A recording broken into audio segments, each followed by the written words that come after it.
Boas pessoal, está a começar mais um episódio do Roycast, aqui um projeto meu e do Diogo. E nós aqui costumamos dizer que entregamos conversas com retorno. Empresários e empreendedores de sucesso serão convidados a partilhar as suas histórias nos próximos minutos. Marketing, vendas, negócios e outros temas, liderança, política, vai acontecer aqui na próxima hora. E hoje temos um convidado muito especial, não é, Diogo?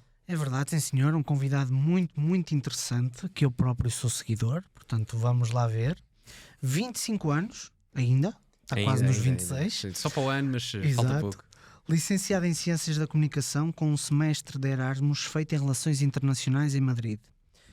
Mestrando de Ciência Política no Instituto de Ciências Sociais e Políticas em Lisboa. Criador de conteúdo político no YouTube com mais de 100 mil subscritores, especializado em comentário e análise política e mais de 20 milhões de visualizações. A sua experiência profissional também ao nível de Risk and Compliance. Faz análise política semanal na Rádio Observador e foi também candidato a vice-presidente da Câmara Municipal de Oeiras em 2021. Por último, é também proprietário e fundador da Cultivem-se. Sem mais demoras, damos as boas-vindas ao incrível Gonçalo Sousa. Muito obrigado, excelente introdução, calorosas saudações. Muito obrigado pelo convite. Essa frase eu conheço. Exatamente, segues o canal. Não, mas obrigado pelo convite, é um gosto de estar aqui. É um gosto de estar aqui. É um gosto enorme. Um gosto muito grande da nossa parte. E eu quero-te fazer a primeira questão que dizem que é mais difícil. Quem é o Gonçalo? Isto de um ponto de vista pessoal ou profissional, ou querem uma mistura? Ambos. Temos que descobrir quem é o Gonçalo aqui. Vou juntar as duas respostas, as duas vertentes. O Gonçalo é um tipo ambicioso que tem mal a perder. E isso também me levou um pouco a fazer o que faço hoje. Porque eu, na altura, não é normal uma pessoa mais nova gostar de política, não é? Não é que não seja normal, mas não é comum. É verdade. E na altura, quando eu tinha 19 ou 20 anos, quando eu comecei a produzir conteúdo político no YouTube, eu tinha poucas pessoas com quem eu falasse de política e de economia, de relações internacionais e não sei o quê. Então eu pensei, não vou amassar a malta a falar sobre taxas de cobertura, vou criar um canal de YouTube, quem quiser ouvir ouve, quem não quiser não ouve, não é? Portanto, foi mais ou menos por aí. E foi um pouco isso, essa vontade pessoal, essa ambição, também de passar um pouco a minha mensagem, porque eu sempre tive opiniões e sempre gostei de falar sobre política desde muito novo. E foi um pouco isso que me levou também a fazer o que faço até hoje, não é? Análise política, hoje em dia de uma forma se calhar mais aprofundada e mais profissional do que fazia há 4 ou 5 anos atrás, não é? Mas foi um pouco isso. Portanto, de uma forma mais pessoal, eu sou um tipo ambicioso, trabalhador, tenho alguns defeitos, chatei-me muito facilmente, sou um gajo muito chatei-me facilmente, tenho esse defeito. Mas por outro lado é bom porque se me chatei facilmente comigo próprio, também ao mesmo tempo obrigo-me a trabalhar mais para que eu depois pense que não tenho que me chatear tanto se as coisas correrem melhor. Portanto, é um bocado por aí. E depois acho que a descrição profissional que tu fizeste foi boa. Foi boa. Ótimo. Foi excelente. Eu até acrescentava aí, porque eu disseste aí os cursos todos que eu fiz, não é? O meu objetivo desde muito novo foi estudar várias coisas. E então eu no secundário comecei em economia, curiosamente, depois comunicação, relações internacionais e ciência política. Portanto, ficou aqui um leque, uma mistura interessante que curiosamente hoje em dia me dá muito jeito no que eu faço. Mas essa questão da política, falaste aí que até começou cedo, mas começou como? Isso foi dessa aprendizagem que tu acabaste agora de dizer ou veio de... Não, desde muito novo. Isto até pode parecer contraproducente, mas quem me incutiu o gosto mediático pela política foi o Sócrates. Ok. Não o filósofo, o político mesmo. O prisioneiro número 44 em Évora, esse mesmo. Eu gostava de saber como é que sabes o número. Na altura foi muito mediatizado. Na altura. E eu, quando era novo, via o Sócrates a falar na televisão e obviamente que eu não fazia ideia do que era propriamente a doutrina marxista, ou o que era a doutrina social-democrata, ou o que era o liberalismo, ou o conservadorismo, ou a direita radical, não sabia nada, não era? Mas eu achava muita piada à oratória do Sócrates. Tanto que eu, hoje em dia, para mim, desde o 25 de Abril, é provavelmente o melhor político português em termos de oratória. A malta à direita não gosta que eu diga isto, não é? Normal, mas a realidade é que ele é muito bom em termos de oratória. E que quem tentar discordar de mim, eu percebo, mas ao mesmo tempo lembrem-se que foi o Sócrates que agora lhe chamam mentiroso, mas que conseguiu uma maioria absoluta a ser mentiroso. É verdade. Portanto, conseguiu enganar muita gente. Até a oratória não deve ser má. Exatamente. Muito bom. E era um bocadinho esta a minha pergunta que eu tinha a seguir um bocadinho mais para ti, é quem é que mais te influenciou na visão política ou na forma como comunicas? E é uma coisa muito interessante que eu também já te sigo há algum tempo e aquilo que eu vejo e conheço é que tu tu não concordas com tudo, mesmo que tenhas uma visão talvez mais à direita. Certo. Se há alguma coisa que à esquerda faça sentido para ti, tu concordas e está Certo. tudo certo, não é? Claro. Não tens aquelas palavras Não tem. políticas, não é? E tendo em conta isto, o que é que mais te influenciou na tua visão política? Ideologicamente, Sim. portanto, não é? Eu identifico-me, se calhar o termo mais correto para aquilo que eu penso hoje em dia, muita gente dirá que não, mas Certo. enfim, há 15 anos atrás, se perguntasses a alguém que pensasse como eu penso hoje em dia, iriam dizer-te que eu era um liberal clássico, não é? Mas há um termo em ciência política derivado ou devido ao Max Weber, que é a neutralidade axiológica. Ou seja, tu, independentemente das tuas crenças, tu tens de te colocar num espectro neutro, em termos dos teus valores, da tua axiologia, e perceber o que é que traz mais benefícios para aquilo que tu queres ter benefícios. Ora, eu vou dar aqui um exemplo. Na realidade portuguesa, uma determinada perspectiva económica pode ser benéfica, mas na realidade americana pode não ser, porque os contextos são diferentes. Portanto, eu pessoalmente não me sinto bem a ser dogmático na minha análise. Eu não sou dogmático, eu sou pragmático. Eu quero resultados, eu quero melhorias, eu quero ganhar, eu tenho mal a perder. Não é? Exato. E portanto, a partir daí, o meu objetivo é ver qual das soluções é que é mais bem apresentada. Por isso é que é curioso. Tu citaste aí a faculdade onde eu estudei mestrado, sim. não é? E há um professor que é o António Sousa Lara, que até foi ministro do Cavaco Silva, e ele diz uma coisa muito interessante que eu até me identifico em parte. Ele diz que ele é um marxiano de direita, não é marxista, é marxiano. Ou seja, ele concorda com a crítica teórica do marxismo, mas quer aplicar essa crítica com uma visão de direita. Parece um bocado contraproducente, mas se virem uma aula de uma hora dele, ele explica-se bem. E eu concordo com essa visão, em determinado aspecto. Portanto, deriva também um pouco daí de eu não ser, ou pelo menos tentar não o ser, faccioso. Se me perguntarem se houve vitórias da esquerda civilizacionalmente, houve. Não é? Portanto, se eu disser que, por exemplo, no pós-crise de 1929, através da crise do crash da Bolsa de Nova Iorque, se o keynesianismo, a intervenção estatal na altura, não ganhou, eu estaria a mentir ao dizer que não ganhou, não é? Civilizacionalmente falando. Até porque o próprio capitalismo teve que se reinventar, eu até uso o termo zombificação, não é? Teve que regressar dos mortos para sobreviver nas sociedades modernas. E, portanto, algumas dessas vitórias estão inerentemente conectadas à própria esquerda, à social-democracia também. Nós aqui achamos que é de direita, mas a social-democracia é de esquerda. Portanto, isso acontece. E eu não me sentiria bem a dizer que não, só porque ideologicamente, na minha vertente predileta de pensamento, eu estou mais à direita. Não é? Portanto, é um bocado por aí. Mas pegando nisso que estás a dizer, e já entrando se calhar aqui um bocadinho na pergunta que eu tenho, os políticos, de uma forma genérica e falando, nota-se, eu pelo menos tenho essa percepção que sou um bocadinho assim, mas é pelo sistema, tem que ser para ganhar votos. Porque é que são assim? Porque tu disseste agora que não és, e eu não acredito assim tanto que eles também sejam na verdade assim. Eu pessoalmente não sabe. Exato. Não é? Exato. Se eu tiver, tanto que vou dar aqui um exemplo, o João Galamba, Certo? enquanto ministro, é completamente diferente do João Galamba agora, Pois. que é só militante do PS Exatamente. e dá opiniões na CNN. O João Galamba neste momento concorda com a proposta de IRS do PSD e não Pois, da eu do reparei, PS, eu não é? reparei. É um exemplo. Exato. Portanto, eles pessoalmente são claramente diferentes, mas isso é um fenómeno que advém da profissionalização da política, porque isto de uma forma talvez mais popular tem que manter o tacho, não é? Exatamente. Mas a realidade é essa, porque internamente nos partidos, como há muita gente financeiramente dependente da máquina político-partidária, é complicado, porque tem que se manter, porque as pessoas às vezes pensam, perdem 10 deputados, mas a questão é, esses 10 deputados, se for preciso, têm 2 ou 3 assessores, esses 2 ou 3 assessores têm filhos para alimentar e têm pais e não sei o que mais, ou seja, nós estamos a falar da vida financeira de indireta ou diretamente de centenas ou milhares de pessoas Exatamente. dentro do Parlamento, não é? Portanto, isso muitas das vezes leva a que o facciosismo político seja feito, e nem é tanto às vezes por uma questão de ganhar votos, porque o eleitorado português é muito distraído, é muito alienado. Às Certo. vezes até é mais por uma questão de segurar as amarras partidárias, ou seja, dentro dos partidos há sempre ameaças políticas internas, não é? E às vezes os líderes tomam determinadas posições até para se protegerem eles próprios das ameaças internas. Isso acontecia muito com António Costa e com o Pedro Nuno, Ok. até há uns tempos atrás. Boa. E agora, pegando nessa questão que tu falaste de manter o salário, tu achas que o político em Portugal ganha muito ou ganha pouco? Ganha pouco, ganha pouco. Os políticos em Portugal ganham pouco. Calma. Eu sei que é impopular dizer isto, Mas é não é? verdade. Mas é verdade, ganha-se pouco em Portugal enquanto políticos. E depois há um problema que é, se me perguntarem, faz sentido aumentar os políticos agora, tendo em conta os salários médios que existem em Portugal? Eticamente, obviamente que não.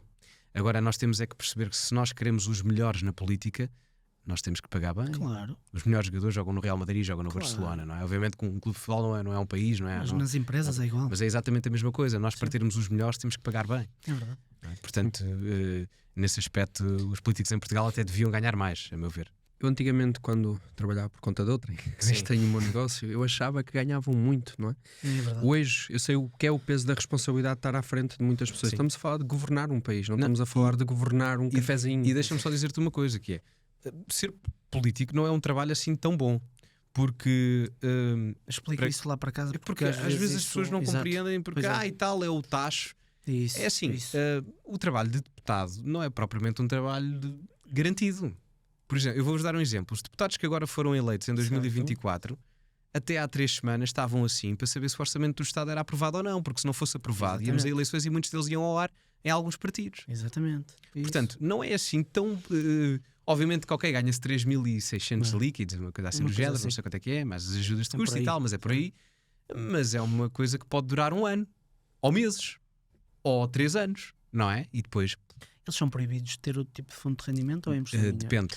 Há as duas opções. Eu, por exemplo, se eu algum dia fosse deputado, que não era toda uma coisa que eu particularmente quisesse, porque Certo. depois te limita muito em termos de. Pois, no do- que eu faço, pois, análise exato. política, etc. Mas tu podes escolher ter, ser deputado em exclusividade, ou seja, só trabalhas como deputado, não podes ter outras fontes de Isso. rendimento, ou podes estar em não exclusividade, que era o que eu, pronto, eventualmente poderia Tem aceitar. diferenças de vencimento, acredito Sim, eu. tu ganhas Não. mais 400 ou 500 euros se Diferença estiveres. só é só.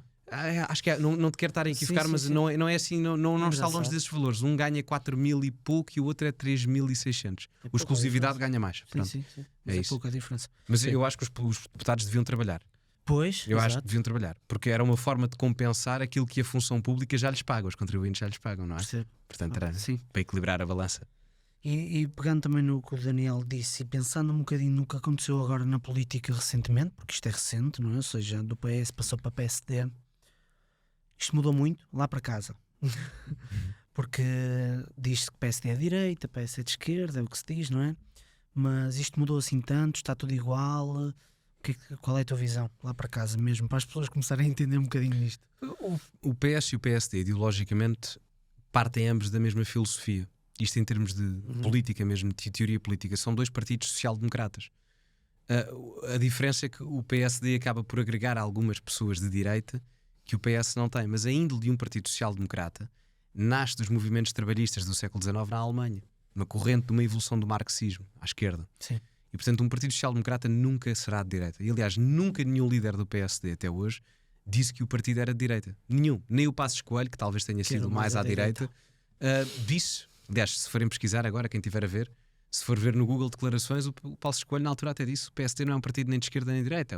Até dentro do PSD há uma frase que é: o PSD é o partido mais português de Portugal, vai do centro-esquerda Vai ao todo centro-direita, não é? Portanto, nós em Portugal temos um fenómeno interessante, é que temos dois partidos social-democratas a existir. A única diferença é que o PSD está um bocadito mais à direita que o PS. Portanto, a diferença ideológica não é muita, tanto que até em termos de governação isso se repercute. Nós agora, a governação do PSD, do ponto de vista fiscal e económico, Sim. não é muito diferente. Temos uma redução de 1% no IRC, o IRS jovem aplicado neste momento é o mesmo IRS jovem do Partido Socialista, bem sei que a maioria é pequena e isso condiciona Pois, também a governação do Montenegro, ele hipoteticamente queria ir mais além, mas as coisas são o que são, não é? Exato. E a realidade é que em Portugal nós vivemos numa realidade muito à esquerda, em que ainda acreditamos que um partido social-democrata é um partido de direita, e quando não é, é um Sim, partido é, no máximo. Os partidos, repara, para quem tiver curiosidade, se Exato. forem ver os grupos parlamentares do Parlamento Europeu, os partidos sociais-democratas estão todos sentados na bancada parlamentar do PS, de centro-esquerda. Todos eles. O único que não está é o PSD. O Sá Carneiro, por exemplo, tentou colocar o PSD na Internacional Socialista, só não conseguiu porque o Mário Soares já lá sério? estava antes que o Não PS. sabia disso. Exatamente. Portanto, isto é uma coisa que não é notificada, não é? Que basta perceber que o acordo que o PSD tenta fazer e fez é com o PS, não com partidos mais à direita. Sim, nem com a IEL, nem com o Chega. Exatamente. Sim, sim. Logo aí se percebe. E é pena, muito honestamente. É pena porque o Montenegro, enquanto novo líder do PSD, como objeção ao Rui Rio, Pois, Rui Rio exatamente. representava, tanto que o slogan do Rui Rio era Portugal ao centro. não era? Isso. O Luís Montenegro entra com o ritmo da mudança, não é? Portanto, esperava-se que a governação até fosse um bocadinho mais à direita do que o Rui Rio apresentava enquanto líder do PSD, não é? Eu não sou o típico eleitor do PSD, como deve imaginar, não voto, não é? Mas isso não creio que seja surpresa para ninguém. Sim. Mas, em todo o caso, esperava que o Luís Montenegro estivesse a ser um pouco mais à direita do que está a ser. Ele está a tentar fazer uma coisa que é tentar captar algum eleitorado móvel do Chega Ok. e ao mesmo tempo ir tentar buscar um eleitorado ao centro-esquerda do PS. Do PS. Porque ele tanto diz que vai combater a criminalidade, o tráfico humano e a imigração e etc., como também diz que está muito preocupado com as alterações climáticas e etc. Ou seja, são duas narrativas que muitas das vezes nos espectros políticos são muito opostas. E qual é que tu consideras ser o maior desafio enfrentado agora por este novo governo e como é que podemos resolver? Eu diria que há dois grandes problemas em Portugal neste momento. É a questão económica e a questão da imigração. E que acabam por estar as duas relacionadas. E desculpa interromper, achas que as pessoas pensam isso? Acredito que sim. Ok. Se não o Chega não teria tido 18%. Ok. Porque acho que em toda a Europa é este fenómeno, não é? A partir de 2015, com a crise dos refugiados no Médio Oriente, a partir daí a circunstância mudou, só está a chegar mais tarde a Portugal porque nós sofremos de um atraso civilizacional, mas creio que esses dois tópicos serão principalmente na realidade da imigração, porque houve um descontrole grande nos últimos anos. Desde 2015 nós praticamente triplicámos ou mais o número de imigrantes, Sim. apenas legais, atenção, e neste momento já temos redes de tráfico humano a trabalhar aqui e grupos terroristas. Os Tigres do Calistão, que é um grupo terrorista da zona da Ásia Central, já opera em Portugal. O PCC, o primeiro comando da capital, sim. que é a maior organização criminosa do Brasil, já opera aqui também. Sim, A máfia chinesa também, a máfia holandesa também. Ou seja, neste momento, isto não são sensações, como diz o Sim, Ricardo sim, Costa, sim, não é? sim. Isto são factos reais. E portanto é normal que as pessoas comecem a valorizar mais estes tópicos relacionados com a imigração, com segurança, do que propriamente valorizavam há 5 ou 10 anos atrás, porque o país era pacato. Sim. E depois, de um ponto de vista económico, porque nós temos níveis de crescimento económico muito diminutos comparativamente àquilo que deveria ser a nossa realidade. Repara, nós entramos na União Europeia há 40 anos, em 1985, 6. E a verdade é que neste momento já fomos ultrapassados, ou estamos em vias de ser ultrapassados pela Roménia em termos de PIB per capita, com paridade no poder de compra, e a Roménia entrou em 2007. Há 17, ou seja, 21 anos depois de nós. Exatamente. É grave, não é? Portanto, já nem vou aos dos Bálticos, que estavam há 30 anos numa ditadura comunista. Portanto, enfim. Sim. Relativamente a essa questão da imigração, e é um tema um bocadinho polémico. É polémico. É em bastante Portugal, polémico acaba até. sempre por ser. Eu acho que não devia ser. Pois é, mas acaba Acho sempre por ser. Acaba por infelizmente. ser, porque há pessoas que acabam por concordar, por discordar, e pronto, é sempre um ponto de discórdia. Mas eu olho um bocadinho aqui neste sentido que eu se calhar já discordei mais sobre a questão da imigração, e hoje se calhar já vejo aqui com alguns olhos diferentes, que é a questão dos postos de trabalho. Cada vez mais se vê algumas áreas, principalmente nomeadamente restauração, nomeadamente agricultura, em que se começa a ver mais imigrantes a trabalhar nesses setores. Porquê? Será que as pessoas não querem efetivamente trabalhar nesses setores? Os salários não são aliciantes? O que é que tu vês nesse aspecto? Muitas das vezes nós na comunicação social ouvimos os portugueses Não querem trabalhar. os imigrantes vêm fazer os trabalhos que os portugueses não querem fazer, e isso não é verdade. Os imigrantes, muitas das vezes explorados, vêm receber os salários que os portugueses não querem receber, porque muitos portugueses ao longo das últimas décadas saíram do país para trabalhar na indústria e na agricultura lá fora. Nós, se calhar aqui, mas muita gente tem casos de familiares ou amigos que saíram nas últimas décadas para trabalhar na Suíça, na França, Sim. em construção civil, nas obras, a indústria. Portanto, os trabalhos até poderiam ser praticamente os mesmos, não é? Que é o que acontece agora. A questão é a massa salarial.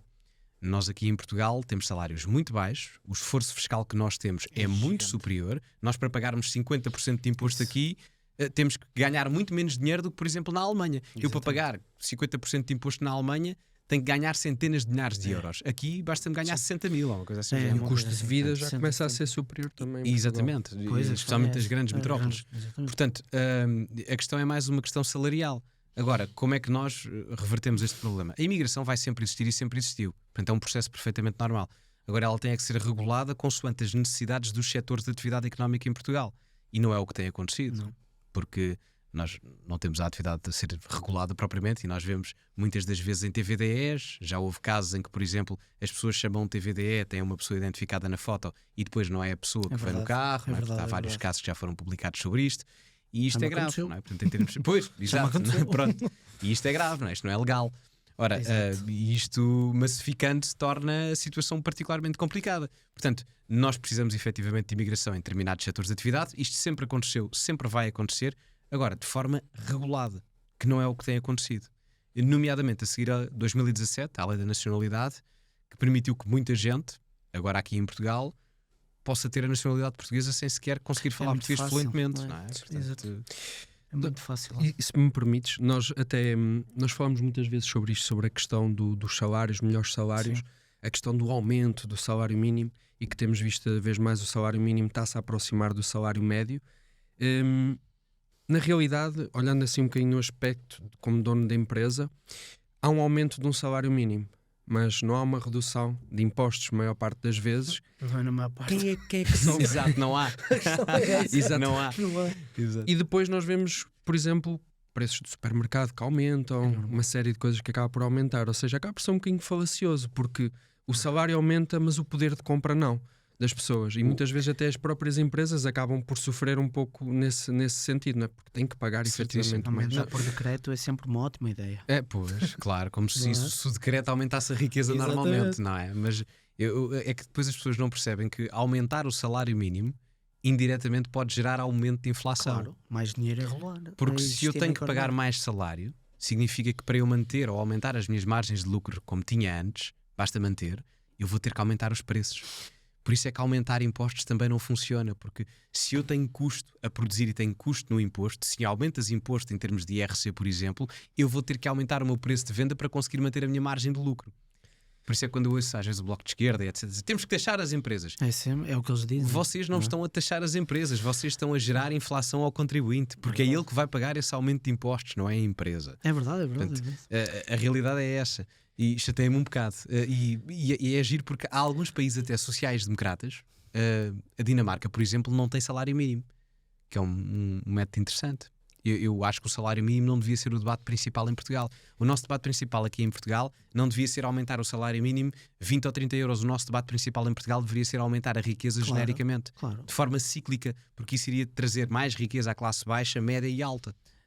Eu acho que vou ser polémico agora. Deixa-me, Mas força, antes força, que eu de, tenho aqui uma porque tu questão falaste aí numa questão bastante interessante, no meu ponto de vista, que foi a questão do Bloco de Esquerda, que fala-se de taxar as empresas. Eu já ouvi até que as empresas não deveriam gerar lucro, e às vezes até isso se é fala incrível. naquela questão de que os patrões só ganham é dinheiro e é roubar e é etc. Como se nós fôssemos os mãos da fita, nós, patrões, Não, e empresários. repara, e eu ouço o Bloco de Esquerda a falar, e 90 e tal % do tecido empresarial português são pequenos empresários. São. São Pois, pequenos e médios exatamente. empresários. Portanto, é o senhor António Pois é. da pastelaria e o senhor José do Pois é. café ou a Dona Maria dos queijos É e não sei o verdade, quê, é verdade. que são os perigosos capitalistas dos grandes Exatamente. grupos económicos. Sabe? Então eles focam a crítica de forma nos 100% quando estão a crítica é mencionada para os 90 e tal, não é?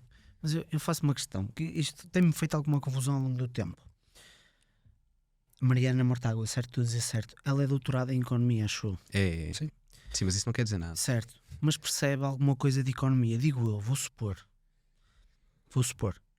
Será que o que eles propõem nos partidos é realmente aquilo que eles pensam? Será que eles não sabem realmente o que é que irá funcionar? Isso faz-me alguma confusão, porque alguém que percebe um bocadinho de economia, um bocadinho, vai perceber que não é aumentando impostos que a coisa vai funcionar. A coisa explica-se de uma forma muito Ok, simples. Se a Mariana Mortágua gerisse uma empresa como ela quer gerir financeiramente o país, ia à falência 2 meses. Pois, a questão é essa. Ou era despedida. Pois. Portanto, não funcionaria. Sim, sim, Não sim, funcionaria. sim. E portanto, a mim pasma-me às vezes algumas propostas porque simplesmente não fazem sentido, são completamente anacrónicas e já estão ultrapassadas. Não faz sentido, a meu ver. Exatamente. Porque a esquerda teve uma derrota civilizacional e económica após a queda do Muro de Berlim em 89 e em 91 com a queda da União Soviética. E a partir daí viraram-se muito mais para a questão cultural, não é?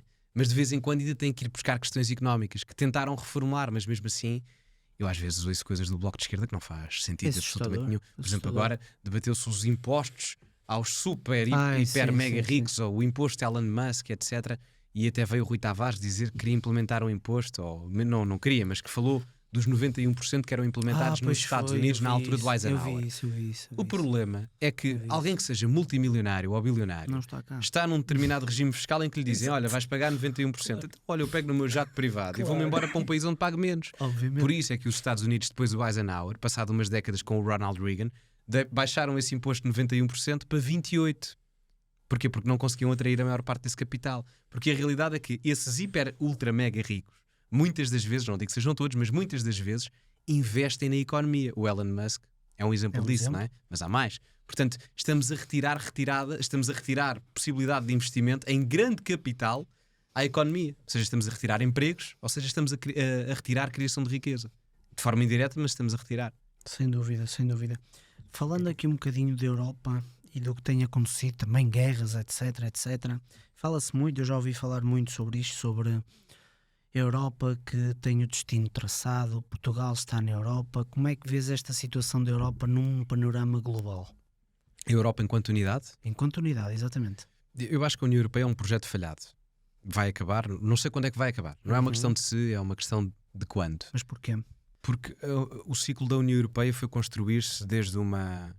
O nome técnico era a União Aduaneira, no sentido em que havia integração económica em conformidade das trocas comerciais e interdependência dos países. Ou seja, quando foi criada a SECA, entre, na altura, os 6 países fundadores, o grande objetivo nem era ter os 6 países fundadores, não é? Portanto, o objetivo era criar uma interdependência económica do carvão e do aço, os materiais de guerra entre a França e a Alemanha, para, como estavam interdependentes uma da outra, não criassem guerra uma com a outra, não é? Portanto, esse era o grande objetivo.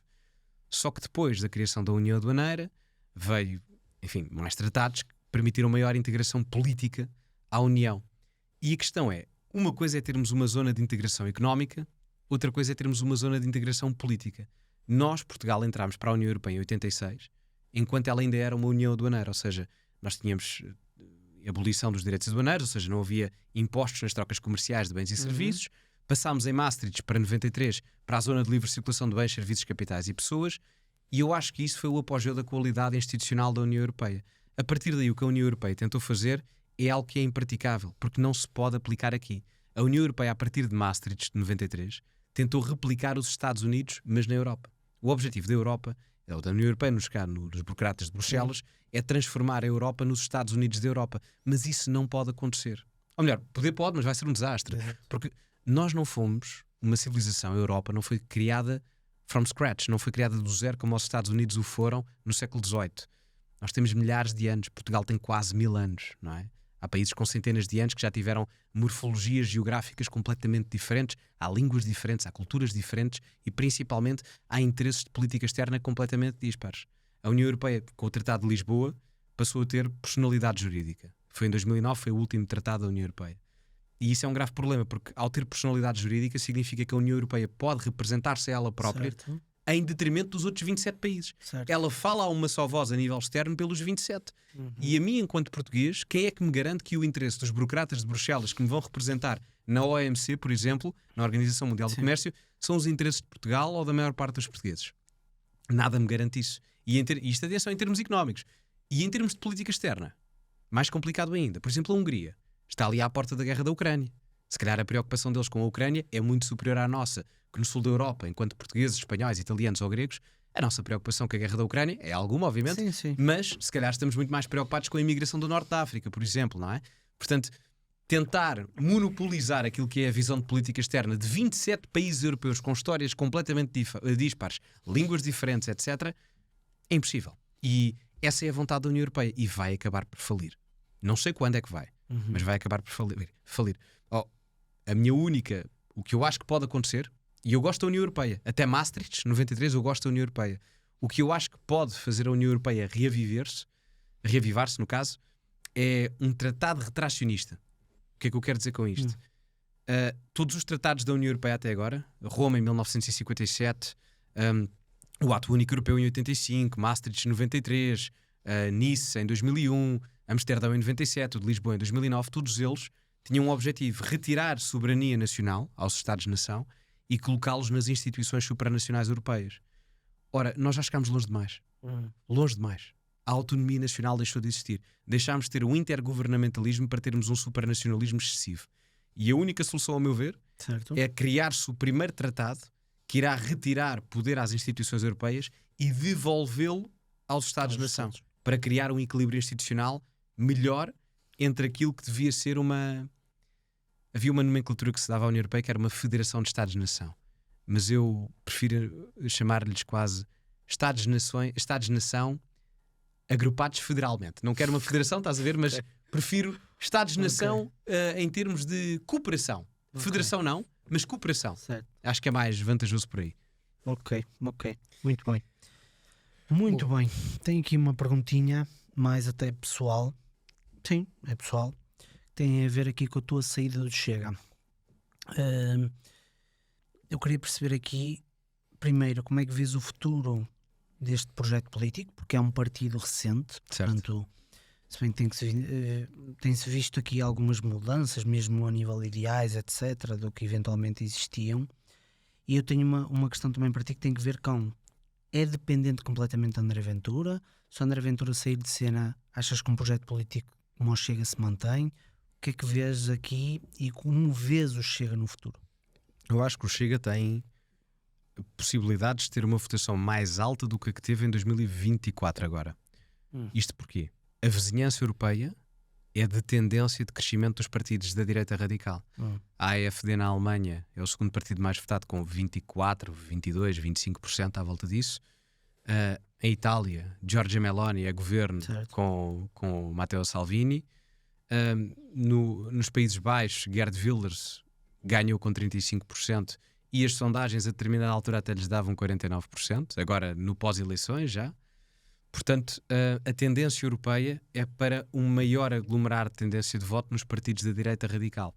Mas porquê? Porquê é que sentes isso? Porquê é que está a acontecer isso? Por uma simples razão, porque o falhanço institucional dos partidos do centro foi gravíssimo. Eu digo-vos uma coisa, isto é muito simples. Enquanto os partidos do centro não perceberem que os partidos da direita radical só cresceram por dois grandes motivos: falhança do Estado Social Europeu de forma genérica e descontrole total a nível da imigração. Porque eu garanto-vos, se houvesse controle de imigração e uma manutenção minimamente coerente do Estado Social que os próprios partidos do Centrão construíram ao longo dos últimos não sei quantos anos, os partidos de direita radical tinham muito menos expressão. Porque é daí que eles nascem. É da falhança dos partidos, do falhanço dos partidos do centro. A frustração máxima das pessoas. Exatamente, eles eclodem como partidos de protesto, não é?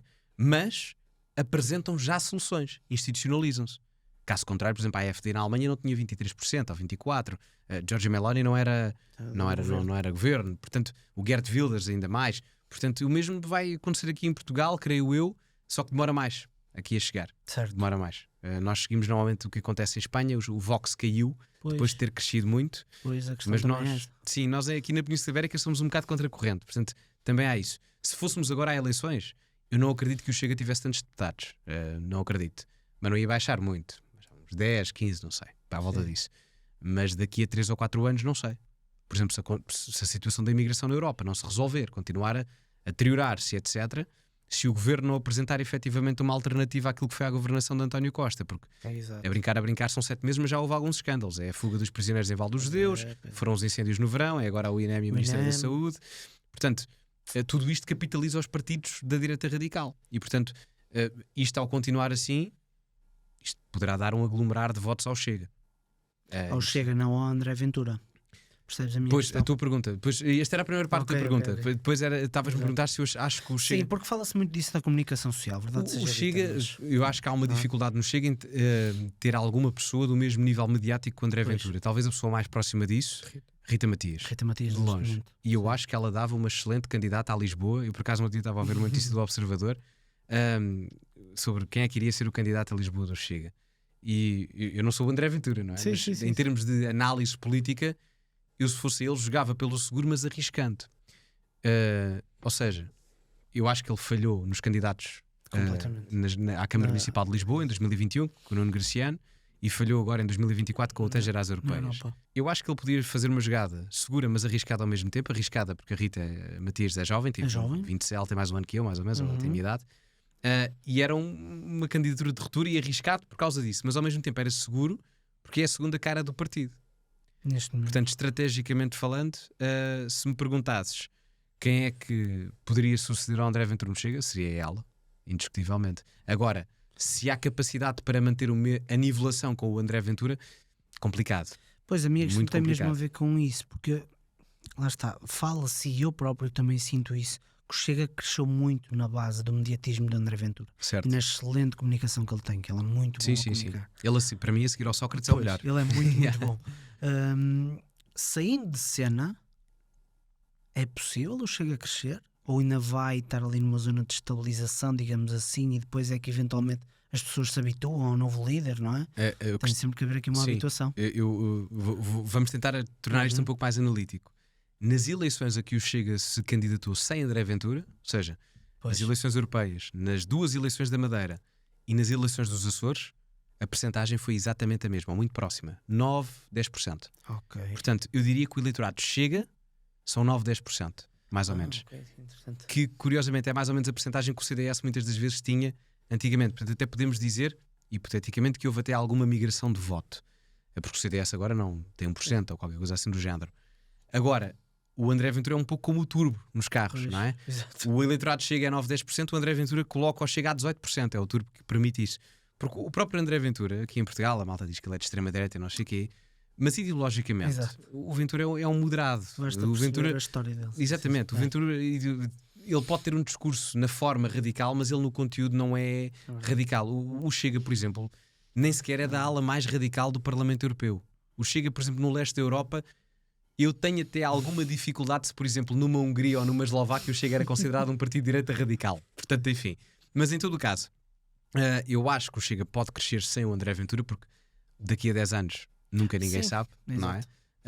Porque pode sempre aparecer alguém, enfim, pode aparecer até outros partidos que não o Chega, porque se formos ver até noutros países da Europa, há vários partidos da direita Ok. mais radical. Por exemplo, em Itália tens 3, não é? Neste momento, 2, vá. O do Berlusconi não conta tanto, mas o Fratelli d'Italia da Meloni, tens o Lega do Salvini, não é? E portanto tens mais do que um partido a representar a direita radical, ou a direita antissistema, o que lhe quiserem chamar. Sim, sim, Portanto, sim. isso até pode acontecer, não sei, após a saída do André Ventura. Mas é normal que isso aconteça, não é? Acho que os partidos... Porque me parece que é essa a esperança dos partidos de centro. É que o Ventura sai de cena? Parece-me, porque eles jogam, vou usar este termo, Mas o de uma Ventura é novo, forma- pá. O Ventura tem 40, Pois é. tem 40, ele é de Mas- 81, acho. mas ele tem falado muitas vezes também dessa questão de eventualmente há de chegar o meu tempo, etc. Ou Não, seja, acho que ele se vai aguentar ali. Achas? Acho que sim. Ele é novo, tem 41 anos, 42. Sim, ele é Portanto, novo, acho é verdade. que... E é um gajo rijo, atenção. Sim, É um gajo rijo porque para estar na política tens que ser um gajo rijo. Em qualquer parte dela. sim. Comunicacional, partidária, porque senão come Ele de leva vivo. para todos os lados. Sim, sim, por sim. todo Principalmente lado. ele. Principalmente Todo ele. lado, Sim, sim, sim, é sim. verdade. E tu achas que o Chega ainda representa os seus ideais fundadores atualmente? Não, eu saí do Chega por 2 grandes razões. Ideológica, não é? Como económica, principalmente, política externa, etc. Na altura eu expliquei isso. Sim. Mas também por uma questão pessoal minha, porque eu não, há bocado falávamos da questão partidária. Eu não gosto muito de vida partidária. Uhum. É muito chato, e depois há aquelas questões dos grupos internos e etc. E eu não tenho muita paciência para isso. Isso vai sempre acontecer em todos os partidos, é perfeitamente normal, porque os partidos podem ser diferentes, mas a natureza humana é igual em toda a gente, não é? E portanto, a partir daí, eu pensei o que é que eu gosto de fazer, não é? Portanto, a partir daí tomei a minha decisão. Do ponto de vista ideológico, o programa de 2019 é muito diferente, que foi o que eu Pois mais é, gostei na pois, altura. sim. Era um programa quase proto-libertário do ponto de vista económico, que eu apreciava bastante. E em termos de política externa, não era tão europeísta como é este. E portanto eu gostava disso. Era europeísta no sentido da identidade europeia, mas cético relativamente à ação europeia na política externa. Eu apreciava isso e a questão muito liberal económica em 2019. Hoje em dia houve uma metamorfose e o partido tornou-se mais... Tentar ir buscar votos, talvez. Sim, diria que de todos sim, os lados, sim, não é? sim, sim. Tornou-se quase, não vou dizer social-democrata, mas Pois, quase, não é? Porque, e até aconteceu uma coisa, por exemplo, em algumas propostas, do ponto de vista económico, o Chega, se aplicasse aquilo, nós Sim, entrávamos em bancarrota. há pá. propostas até antagónicas. Eu compreendo Eh, que os políticos tenham que ir buscar privatização. votos e não sei o quê, mas, por exemplo, na proposta das pensões, eu recordo-me que o Chega sim, queria sim, sim. chegar até aos 800 e tal euros a toda a gente, ou ia 1000 euros Sim, em sim, 4 sim, anos. E pode-se fazer isso, é execuível. Mas tens que aumentar muito a carga fiscal e o Chega não propunha isso. O Chega propunha um expansionismo fiscal baixando impostos e aumentando despesa. Ou seja, a Liz Truss fez isso no Reino Unido, ao fim de 45 dias estava fora do governo. Portanto, aí é complicado. Aí é Mas eu complicado. sinto que aquele programa foi muito de vou buscar à esquerda, vou buscar à direita, vou buscar aos pensionistas, vou buscar a todo lado de votos. Sim, mas resultou, Não. teve 18%. Pois a questão é essa. A questão Mas é- resultou. Mas a minha questão é, Ele vai manter a mesma estratégia para crescer, percebes? Não sei, porque e é uma pergunta interessante, porque eu por acaso eu entrevistei a Rita Matias a semana passada na Rádio Observador e eu até te fiz esta pergunta, foi giro. E ela até concordou comigo. Para quem quiser ver, a entrevista está muito gira, vão ver. E aquilo foi interessante porque eu perguntei-lhe: o Chega caiu nas sondagens há uns meses atrás. Na altura, coincidentemente, e as sondagens valem o que valem, obviamente, mas o Chega caiu nas sondagens coincidentemente na altura em que viabilizou as propostas do PS nas portagens e no IRS.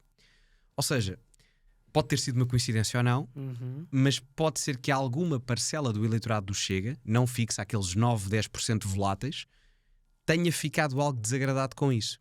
E a questão agora é ver como o Chega viabilizou agora a proposta, ou vai viabilizar a proposta das pensões, como é que esse eleitorado volátil reage, se vai haver uma diminuição novamente nas sondagens ou não.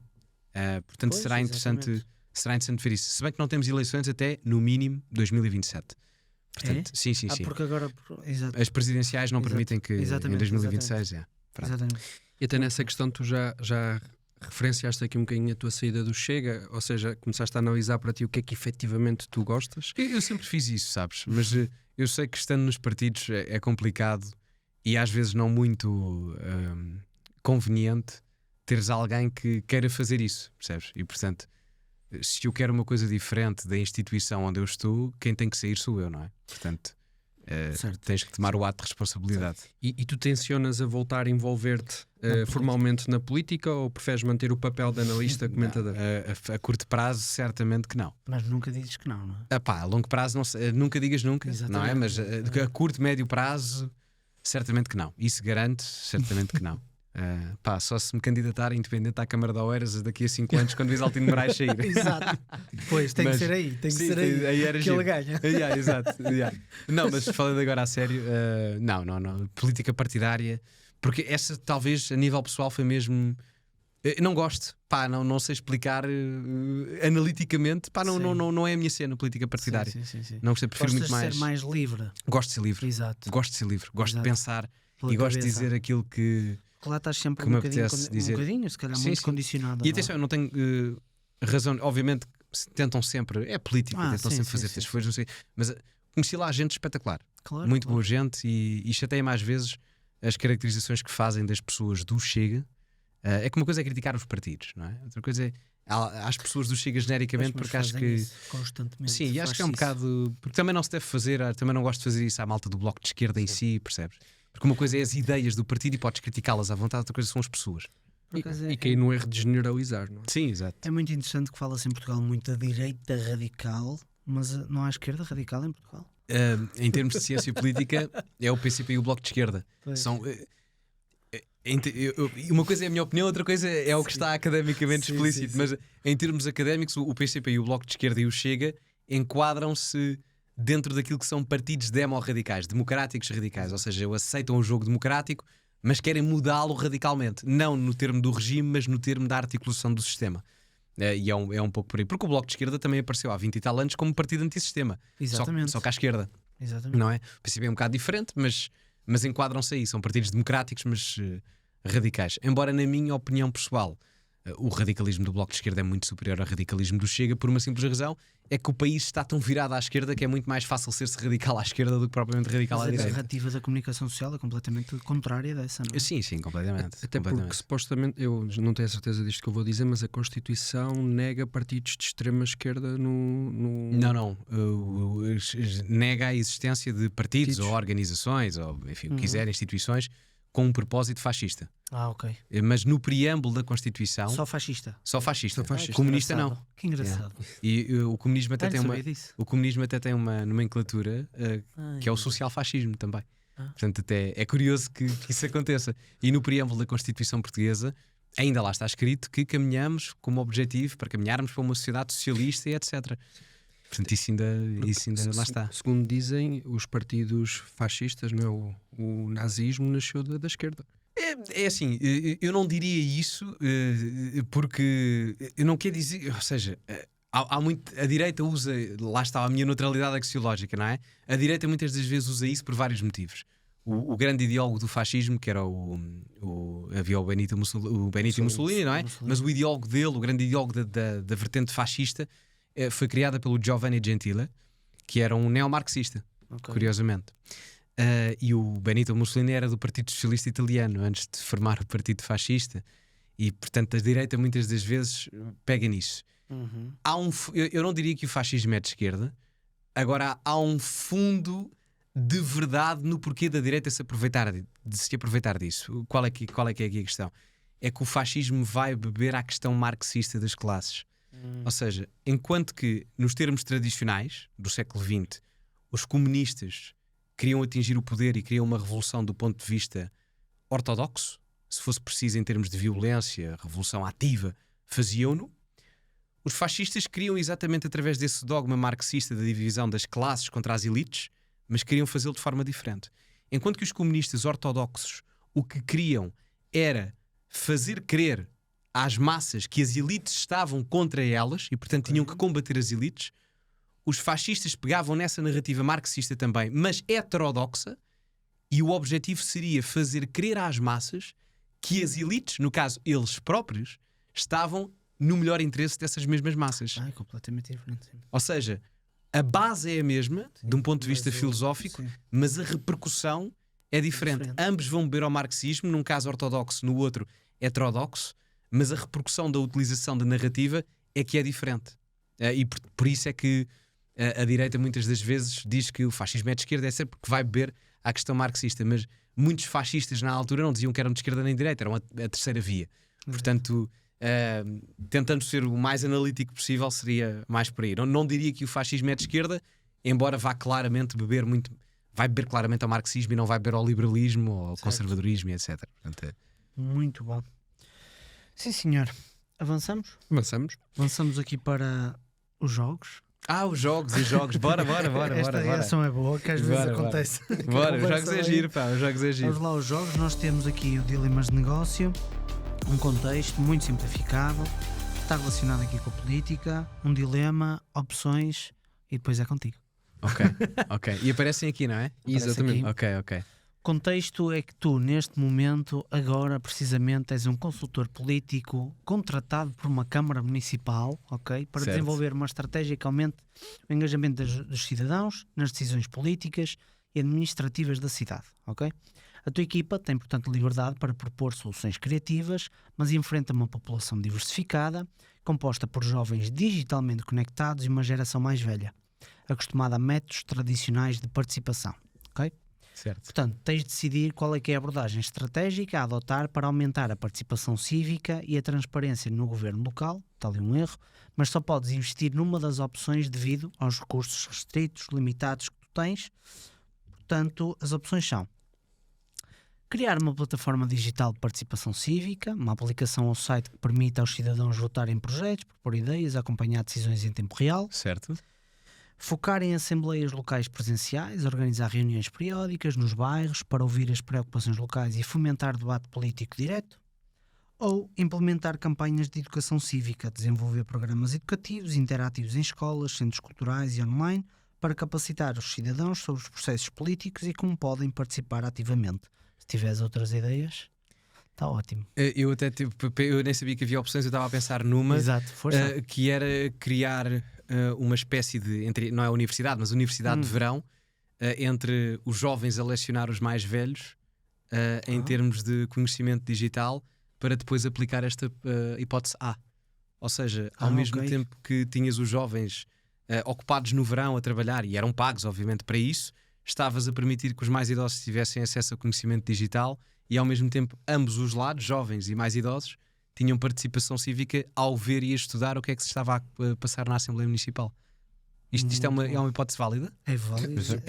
Super válido. Super válido. Foi o que me veio à cabeça logo. Muito bom. Muito bom. Sim, senhor. Vamos ao segundo? Vamos, sim, senhor. Nós agora temos a Roy Team, em que basicamente esta empresa está a reformular completamente a sua equipa. Falámos em off-festa, não foi? Exatamente. E para quem escuta aqui o Roycast, nós decidimos aqui mudar um bocadinho o formato, Porque normalmente nós escolhemos os C-levels, o CEO, o CMO, o CFO e o COO, mas desta vez nós vamos escolher então aqui um primeiro-ministro. Especial para o Gonçalo. E especialmente para o Gonçalo, exatamente. Vamos escolher aqui do nosso saquinho um primeiro-ministro, um ministro das Finanças, um ministro da Saúde e um ministro da Educação. Ou ministra, não é, Paulo? Ok, Vamos ver o que é exatamente. que vai acontecer. Vou para dar aqui um agora, não é? saquinho. Para o governo atual ou é Exato. para o futuro? Como é que isto vai ser? Portanto, Agora, para o futuro. Agora, Para o futuro. o governo atual ainda não caiu. Ainda não caiu. portanto, escolhes aqui 4 personagens Tem. abaralhado, Tiras virado para e baixo. depois colocas aqui e Espera, viramos. mas posso tirar? Podes tirar de cima, do Mas meio, posso onde vir ou não? quiseres. Não, põe. Ah, pera, Depois eu não estou a ver, eu não estou a ver. Depois vês tudo de uma vez. Podes Ok, tirar espera. de cima, de baixo, do meio. Eu não sei se está abaralhado. Espera, Espero bem que sim. espera. Eu Se tiver, vou. faz replay. Faz assim, espera. Eu não estou a ver nada, estou assim a olhar para ali. Nem sei se estou a tirar com a cara deles para cima ou não. Não há problema. Ou é de nomes. Não tem cara. É só Tem mais caras. um, né? É mais só um, mais um. exatamente. Espera lá. Nós pensamos em colocar os 11 ministros do lado. Não sei quantos são, por acaso. São 17, acho eu. 17 ou 18. Mas era muito tempo e. Era complicado. Pá, não Vamos lá. fazem governos mais. Eu, se não fizesse um conheces governo, era alguém? só com 8 ou 9 ministros. alguém disso? Nuno Ferreira Pires, CEO da Sport TV. Hélder Ferreira, CEO da Fitness Up. Ok. Jorge Mendes. Rita Pereira. Rita Pereira. Ok. Conheces Primeiro-ministro. todos? Mais ou menos. Nuno Eh, Ferreira é do CEO da Sport Sim, TV. sim. O O Hélder é Ferreira do Fitness Up Fitness Up, sim. E o Jorge Mendes, pronto, É o Jorge Mendes, não é? e a Rita E Pereira. a Rita Pereira. Portanto, quais são os cargos? É primeiro-ministro. Ministro das Finanças, Saúde e Educação. Portanto, Acho que é importante, não é? saúde será o Hélder Ferreira do Fitness Up, não é? Sim, exato. Exatamente. Portanto, o Hélder Ferreira ficará como Ministro da Saúde. Acho que faz sentido, não é? Claro. CEO do Mais Fitness Up. ginásios. Mais ginásios. Imagina as Por acaso, eu sou a favor de uma medida que é Sim. mesmo de incentivo aqui em Portugal, no sentido em que as populações menos favorecidas deveriam ter uma espécie de quase apoio do Estado para fazerem Sim. desporto local e etc. Porque há muitos clubes onde tem que se pagar e o Estado aí poderia Sim, é ajudar. verdade. E é engraçado que ir ao ginásio não conta como despesa de saúde. Não, Pois hoje não, em dia é é 23%. ridículo. É Yeah. 23%. E devia. Não se assume como saúde. Sim, Isso de é- facto, é impressionante. Não, e a malta não percebe que quanto mais tu te precaveres, menos gasto no SNS vais ter. não é? Claro. Quanto mais E tu... quanto melhor tiveres, mais produtivo tu és. É completamente. Isto não é verdade. Completamente. Portanto, o Ministro da Saúde é Hélder Ferreira. Exatamente. Estou Depois- curioso, Estou curioso. Ministro das Finanças vai ter de ser o Jorge Mendes, não é? Espetáculo. Ministro das Finanças vai ter de ser. Ele vai colocar a Rita Pereira como um Sabes que o Mário Soares tinha uma coisa que era o primeiro-ministro é quem menos trabalha, quem trabalha são os outros. Portanto, o Mário Soares diz sempre: o pior ministro sou sempre eu, os outros é que têm que trabalhar. Ora, portanto, saúde temos o Hélder Ferreira, Jorge Mendes nas finanças,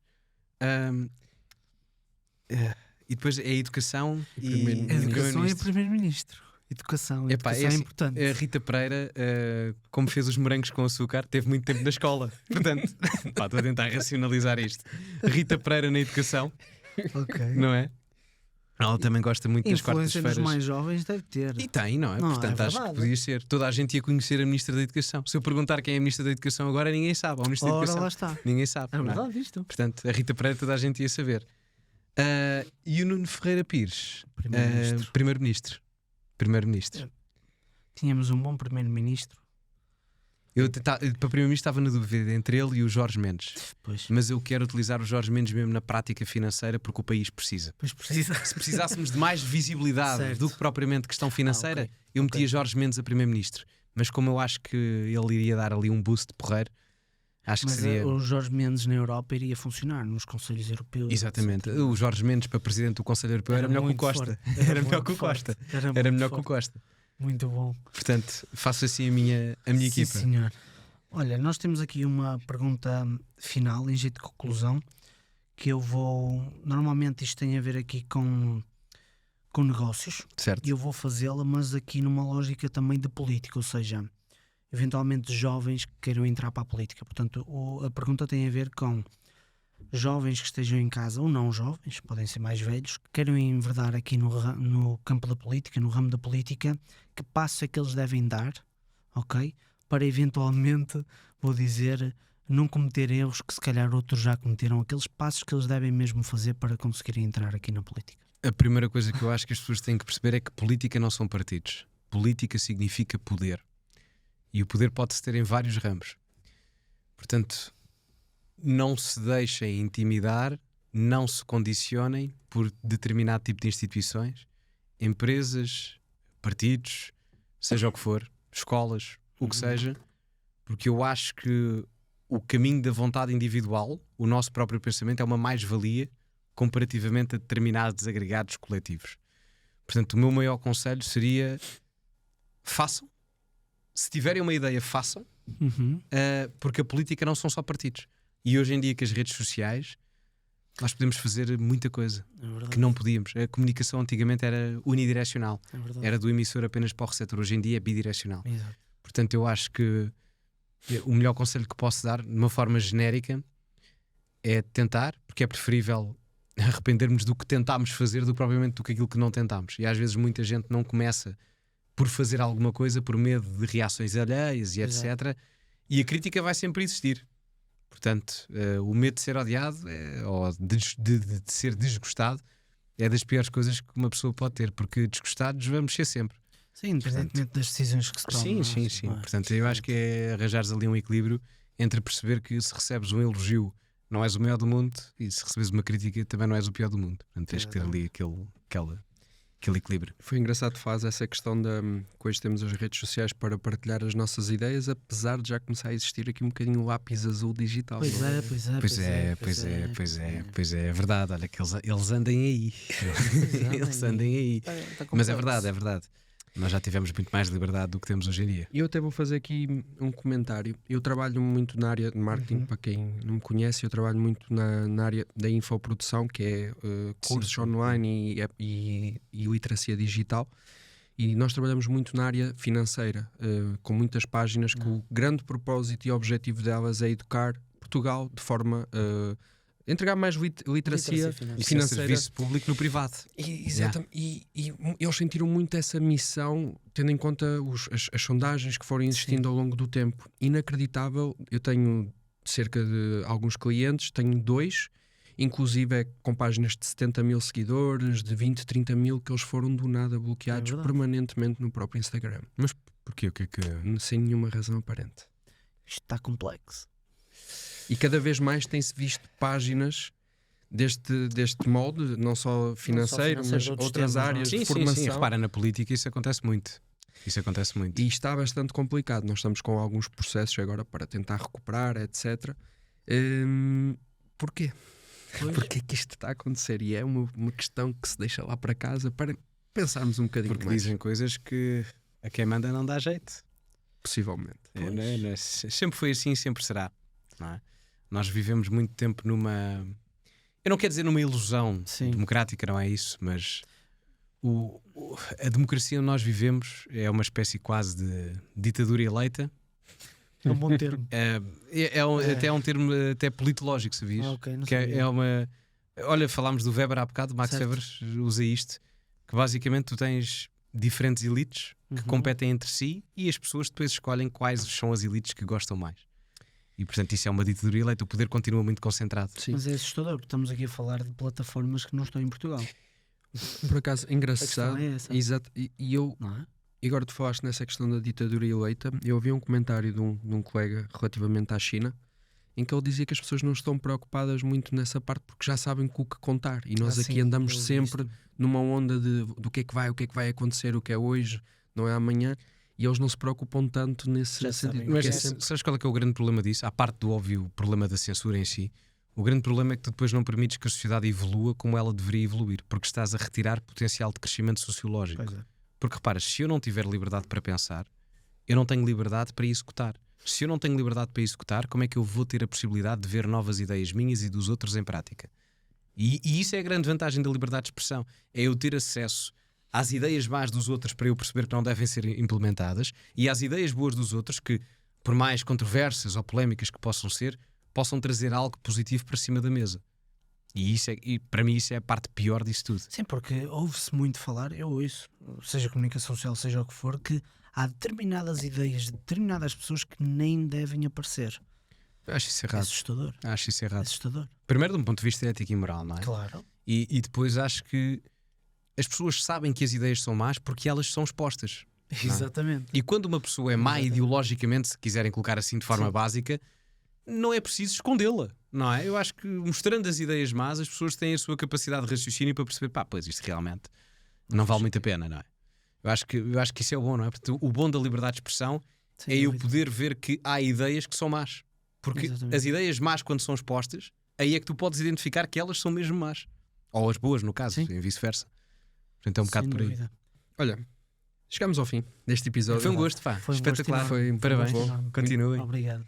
Muito obrigado, olha, foi incrível. Foi Foi sem incrível, dúvida. Um trouxeste tema muito imenso, é importante. muito importante. Muito E importante nós já este falávamos disto há muito tempo, que queríamos trazer-te aqui ao podcast. Já estamos a falar há muitos meses relativamente a isso, porque gostamos imenso das tuas ideias, a forma como tu também tens comunicado nesta área política. Simplificar a política. Simplificar, que é uma coisa exatamente. sim, E acho que é importante, principalmente, nós sabemos que a maior parte das pessoas que escutam o podcast são da área empresarial e faz muito sentido.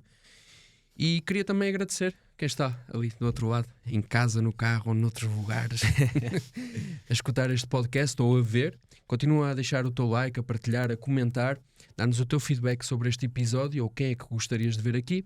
E vemo-nos num próximo episódio.